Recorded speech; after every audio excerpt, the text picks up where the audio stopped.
أنا المؤذن جامع الكرك، اسمي مصطفى محمد دون.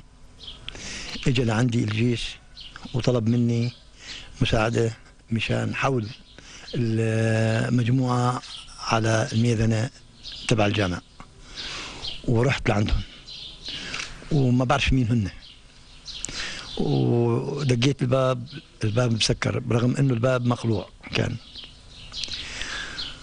بتفاجئ انه ابني موجود جوا، فعم بقول له يا ابني سلم وروح.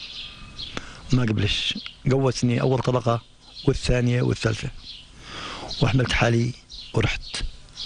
رجعت لعند رجال الجيش وقلت لسيادة العميد انه صار معي هيك. قال لي ارجع مره ثانيه، ورجعنا مره ثانيه وبلش اطلاق نار بين الجيش وبين المجموعه اللي موجوده بما فيهم اولادي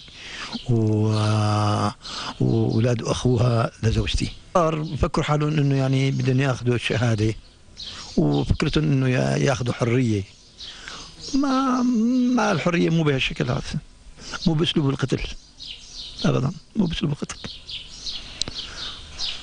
وحتما في يعني كانت بالبدايه عباره عن ولدنه، وبعدين تحولت. كان في ناس يعني والله اعلم ورطوهم وفلوا، تركوهم بالساحه لحال.